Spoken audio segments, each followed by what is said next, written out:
Good morning from Panhandle Outdoors, America's only daily outdoor TV show. Your source for fishing, hunting, and information for folks who enjoy the great outdoors. Now sit back, relax. It's Panhandle Outdoors. Good morning, folks. Welcome to Panhandle Outdoors. I'm Winston Chester. I hope you're getting ready for a good hump day today, and we're getting ready to bring you a good show.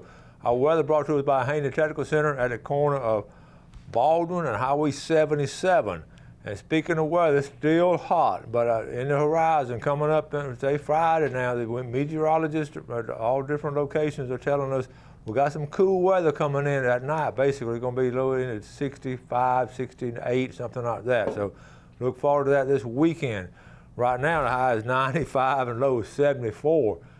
The water temperature is at 86 degrees. That's 1 degree down from yesterday, so maybe that will start us a little trend.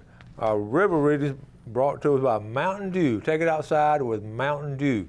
We're looking at the Apalachicola Bluntstown 1.8. Yesterday was 1.6. It's just really low on the big river. The Choctaw at Caryville is at a 0.6. So both rivers are really low. If you do get on this weekend, don't go real fast and be watching out for, stumps and all sticking up that have been replaced and moved around since the hurricane. So, you may think they're in one place and they'll be in another place. So just be careful out there on the water if you're going, and just don't go fast. That's the best thing to do. Just don't go super fast on the rivers.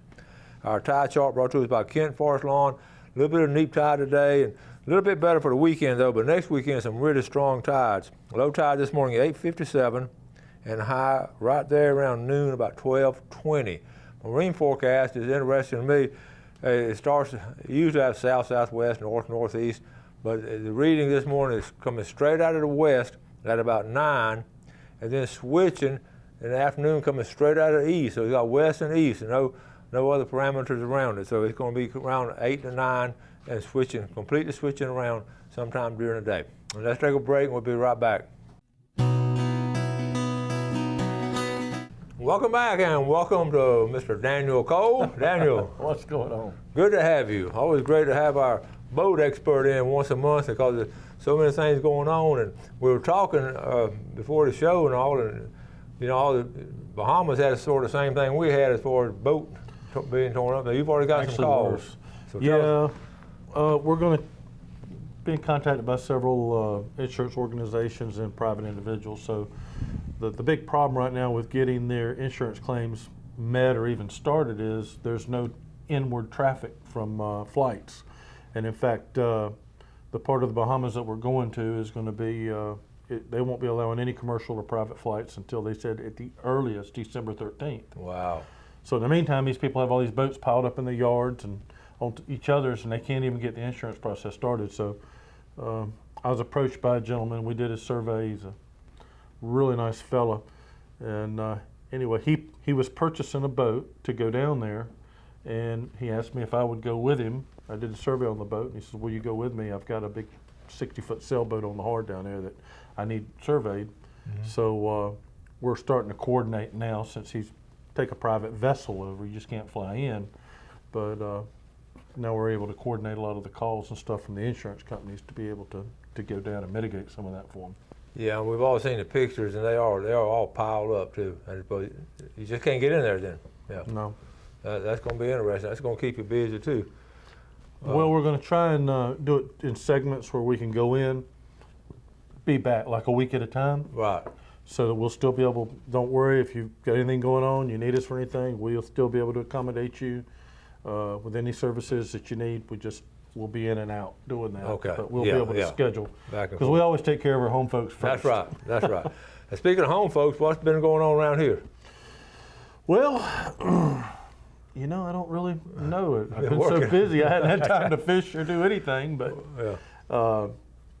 certainly have seen a lot of interesting craft here lately, and we have some big news that'll be coming up. We won't be able to release it until next month's show, but some really big news about some of the expansion of services and stuff that Cole Associates will be able to offer to our public here. That's good. And our marinas, we still got some boats on the water at the marinas, or are we still sort of getting them out? Or I think that they're getting a lot of them out.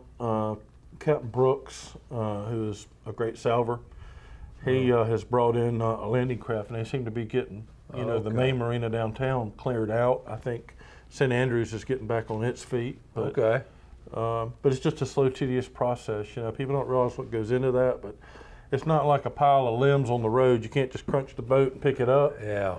You know, you've got too many things. You don't want any atmosphere in the water. So the way they have to go about doing this stuff to be safe, not damage it any worse than it is, it's time consuming.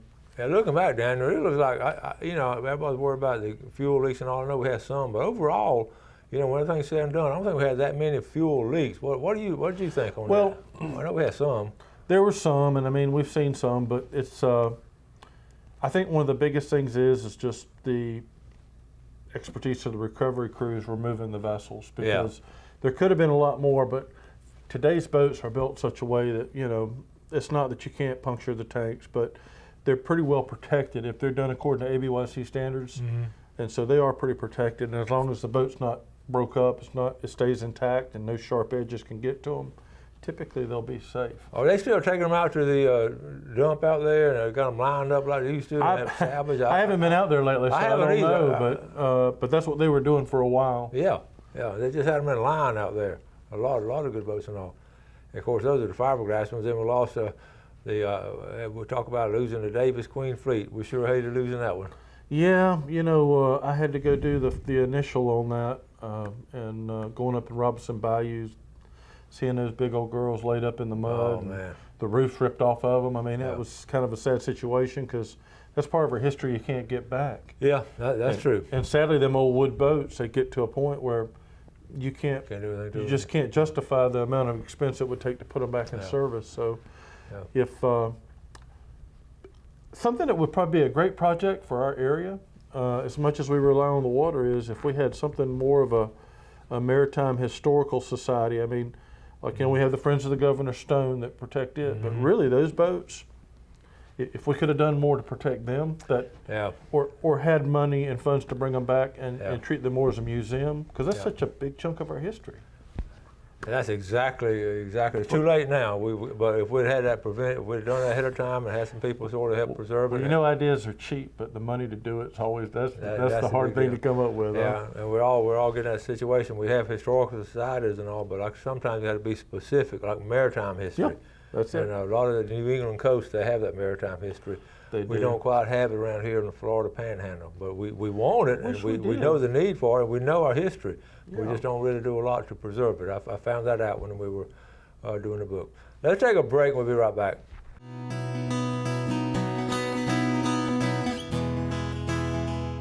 Okay, welcome back. And we're sitting here talking about, we're going from old boats to up to today, some river fishing. We've talked about river fishing the last 3 or 4 weeks with the river getting down and all. We know it's hot. And we're talking about going early or going late. And being from Apalachicola, you like to river fish. I love to.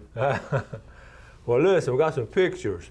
Look, check this out. Jamie Smelko Ross, one of my former students way back in the day, living down in Dalkeith, haven't been fishing at the river since before Michael. And a lot of people are telling that story. This is all we could manage, LOL. Winston Chester, miss sending you these. More to come. Have a great work. So she sent these to us. That's a nice mess right there, isn't it? That's a real nice mess. That's a perfect size. So Jamie, congratulations. I know y'all enjoyed eating them. Okay, now a friend of mine, Mike Heppenstall, sent this to me. Folks, this is a good deal on a kayak. Mike bought this kayak.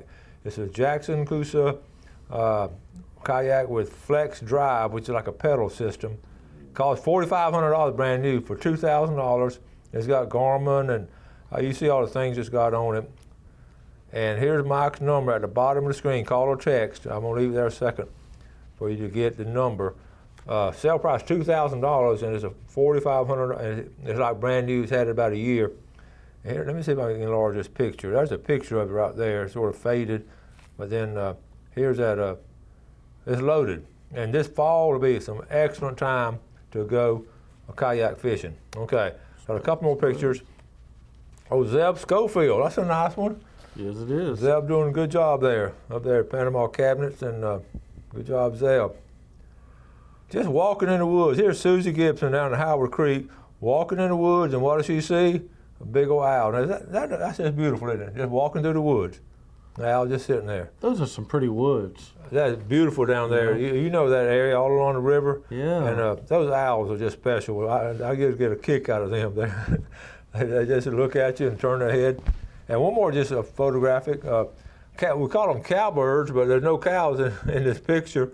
But what they do, they land and eat these insects and all in the field, the grasshoppers and all. They don't really, and they eat them off the cows. But anyway, that's just some good. Oh, one more picture. I ran across this, talking about hunting back in the day. The school bus driver, okay, named Wayne Russell, on the way, he'd been noticing this deer crossing before he picked up the kids, so he just went this way back now. He put the deer across the hood of the school bus. Now, this is way back because you see, this school bus had a hood on it. They don't even make them like that anymore. But I want to say that's up in around Rhode Island somewhere. But anyway, that's beautiful. Old Chevy. 1963. But anyway, that's you just don't see that. That's something you don't see anymore. Okay. You don't. I also had a friend. I mentioned the water testing kit. This is interesting. Here it is right here. One of the viewers called, text me and all want to know. This is that little water testing kit I got that my cousin R.C. Mills over in Ponte Vedra showed me last visit we had. And this is one of the coolest things. I just take it with me. We visited Wendy last weekend, my daughter up in Tennessee. So I said, I got to test your water before I drink it. Parts per million, and I used to get a kick out of it. But it really, we got it online somewhere. But that's a picture of it, Home Forest. But you know, look at this water right here that we drink, and it's amazing. I always thought water was water, you know. But it's amazing at the difference. And you take the bottled water, and it's got parts per million. If it's below 50, it's good. Bottled water is around 20 something. And then some tap water is high. Yeah. You know, so if you got a filter system, good. But you can go around but I got a kick because I'm in this thing now, the phase about testing our drinking water. So. Well, it's embarrassing. In Appalachia, the system's so old, they've encouraged that people not even drink from it anymore. Is that right? So everybody down there I know lives off bottled water. Yeah. Which is just someone else's tap water, unless you actually get spring water. But, they filter. Someone else's tap water will be better than yours if you live there. Yeah, and of course a lot of people put filters on the tap water, and we've got to where we buy bottled water. But I almost hate buying bottled water because it's just got a plastic and you throw it away. A plastic and you throw it away. You just pile, and it does pile up. Right. And the filter system is good. So, and I believe in good fresh water. I just believe in. And the underground, the aquifer system, Florida aquifer, has been our salvation for the history of our state, of all the springs and all. And the first company to ever start bottled water was down in Zephyr Hills, Hills, and they did it way back, and my dad just couldn't believe people would buy water. but now people they're paying $2 a bottle and don't think nothing about it. You know, it's crazy. It's funny. Okay, we're talking about. Let's get back to fishing. This time of year, we're getting ready. Next Monday will be the first day of fall. We're getting ready for fall fishing. I know you love the Spanish mackerel fish. I do, and that's, believe it or not, that is the only kind of fish I seem to have any luck at. Yeah, that's cool. That's cool. But we do enjoy that. We had a real good spring season with them. I tell you what, I'm really getting into though. I went down the other day and I saw our buddy Ronnie at C&G, and I got a new lightweight fly outfit. Oh. Now, I love to fly fish for brim. The panfish that you showed earlier, the gentleman there, man, that's a good catch. But I love, about this time of year, you get the moon full and the wind dies in the evening, just drifting down, you can find a creek and fly fishing. And I love that more than anything. Yeah. I really do. So I'm excited to get there. But I've always had big rods that were too big, really. Yeah. So I went down specifically, bought a 4-weight rod and set it all up, a 4-pound line, and just wanted to get out there. And good for really you. Yep. Well, let us know how you do. Send us some pictures next time you're on. We'll talk more about it.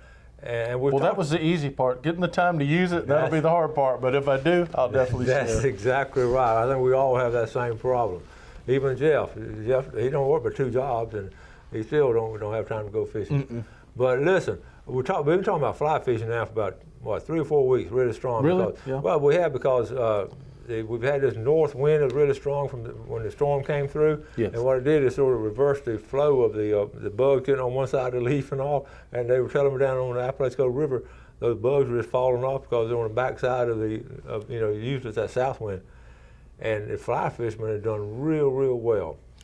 And I'll tell you another place that I didn't see the picture, but this guy, he don't want me to tell it, but Pine Log Creek has been really good on fly fishing. You don't want me to tell, but I don't want to tell. But listen, people fish Pine Log. I'm not going to say anything about it, my buddy. But all these, and not just Pine Log, Holmes Creek, Pine Log, Telosia Creek up there, all these creeks right now, with this weather changing and all, fly fishing is excellent. It really is. And just those little BB bugs and all. Don't get me started about fly fishing. We'll talk the rest of the day. Let's take a break and we'll be right back. All right, welcome back. So here with our buddy Daniel Cole. He is our Panhandle Outdoors boating expert, and he's got it. And when I say that, I really mean it. His business is just booming. A lot of people depend on Daniel for the evaluations, all of the situations, and he's got a great reputation. I've talked to people who've dealt with him. So congratulations on doing such a good job. Well, we're just filling big shoes, that's all. You know. All right, let's take a look at our fishing game time brought to us by Blue Water Outriggers out of Port St. Joe. We're looking at this morning's time, 3:36 to 5:36, and this afternoon, 3:58 to 5:58. Now, one of the things we talk about is what a beautiful area we live in all the time, the Panhandle itself. And if you could pick, we're looking at a Google map now, if you could pick anywhere, if you had to go fishing this weekend, and you had a whole weekend off, what would you do? I don't know. I'll tell you, and I'm not the avid fisherman everybody is here, but I've always heard about the Dead Lakes and like West Arm Creek over toward Weewha, all them places being really great. And I do know, I went there with a friend, and we did really well fly fishing. Roger Glisson and me went one time. But that in our area is the only place I would know really that you would get there. But do I ever have time to go there? No. No, do you have time to go?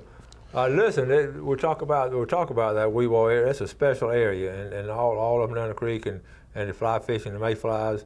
You got a Chipola River coming in there, right there, Chipola coming in at Apalachicola, and it's just real special. And a lot of folks live in Dog Keys, and those fish camps are all up and down the river, and houseboats and all. Yep. Did you see how the houseboats did during the storm? I really hadn't talked a lot about that. You know, I think a lot of them did really well. Okay. The biggest damage I saw was in the cases of trees on the shoreline falling over into them. Okay. But, as long as they're tied off with some slack, they just go up and down with the river. I mean, made me want to buy one. I know. All this time working on my house, but anyway. We what I've thought about is, you can buy these little sheds. People are selling these companies are selling these sheds, and people are turning them into little fish camps and all. Why couldn't you get one of those sheds, those big old sheds, about 10 by 14? They got them all kind, and sit it on a couple of pontoons. Wouldn't that work? Oh yeah, I would think it would, and I'm sure there's certain styles you could too. Yeah. But there's such an appeal to being able to live on the water and have that freedom, though. I know. I mean, we don't think about the hardship. I mean, of course, you have a generator or something. There's some people that live full time like that, and they love it. And that brings me a point too about the sailboats and all. And they've all been sort of cleaned out. I know Watson Bayou and all that. Are people back in sailboats on the water living like they were? There are a lot of them out there. Still doing it. Yep, absolutely. A lot of them lost them during the storm, didn't they? Yeah. A lot of the boats. But the other thing that's driving the boat industry right now, in that type of boat, is so many people have lost their homes and they have nowhere else to go. Some people I've seen have said, you know what, we're close to retirement age, we've always wanted to do this. So they'll go out and they'll buy a beautiful boat, and instead of investing, putting their house back together, and that's what they're doing now. That's interesting. I hadn't thought about going on the water like that and going around. And some people, it's just a lifelong dream. We've been helping Megan Etheridge a lot up at Miller's with her boat. Her and her husband have got a really nice vessel that they've been restoring and getting ready to go. And what's their plans? They're going to take off and go? I suspect. I haven't heard anything definite, but I suspect. Yeah, because I know she's got that in her blood, passed down generation after generation. Absolutely. To be on the water. Absolutely. And they're like the kind of couple that just take off and go. And they'll probably sail around the world or something. Hey, I think that they're both capable to do that. They are capable. And, I'm going to get her to come on the show. You ought to have her come in, bring some pictures. She and Megan to come on, do a sister show. Do, yeah. Speaking of Miller Marine, are they staying pretty busy up there? Oh, always. Of course, I mean, in our area, that's our premier, shipyard. They have the most space and probably the most qualified personnel, so they come and they go, and when you come, that's where all your larger boats usually go. I know last time I talked to Mike, which was about 2 weeks ago, Mike Miller's in the process, he's Grover's nephew, and he promised Grover before Grover passed away that he was going to help get a replica of the lighthouse, or get a lighthouse and put it down in the St. Andrew Park down there, and make some kind of maritime markers and all in honor of the old fishermen.